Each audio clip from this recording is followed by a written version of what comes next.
This is a tutorial on the ZwoBot Stipple device. ZwoBot is a suite of Max for Live devices that allows you to create visuals inside Ableton. If you're new to ZwoBot, I'd recommend you go back and watch some of my earlier tutorials, and I'll put a link to those in the top right corner of the screen now. And if you're interested in buying ZwoBot, there's a link in the description. So the Stipple device converts your visual into a series of small oval shapes. I've already connected it to my player. I've got this image that I've loaded in to my video deck. And when I turn it on, you can see what it's doing. It's converting the image into these little white ovals.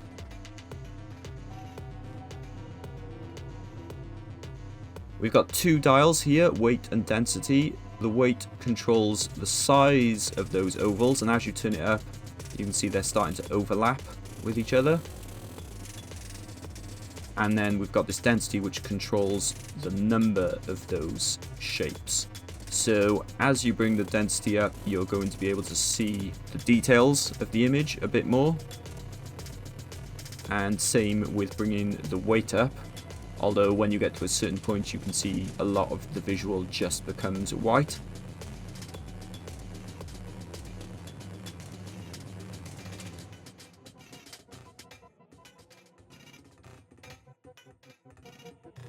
There's this plus button here.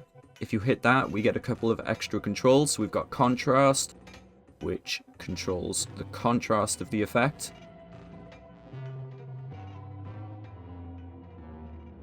And then we've got this color setting, so black, white, or white, black. That just inverts the colors.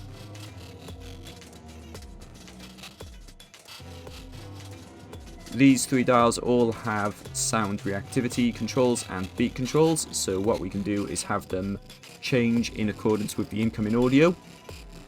I can have this weight dial respond to the lower frequencies by selecting low. I could have the density respond to the higher frequencies by selecting high. And with this contrast, I could have it respond to the BPM instead. So if I hit this button here, now this is going to change to a random number in sync with your BPM. And the speed at which it changes will depend on your master beat control setting on your ZwoBot player.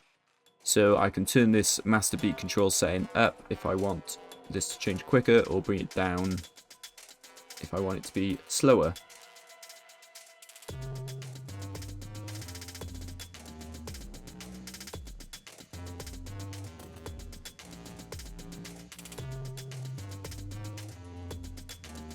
Down in the bottom left hand corner, we have our usual transparency and blend mode controls. So this will control the overall transparency of the effect.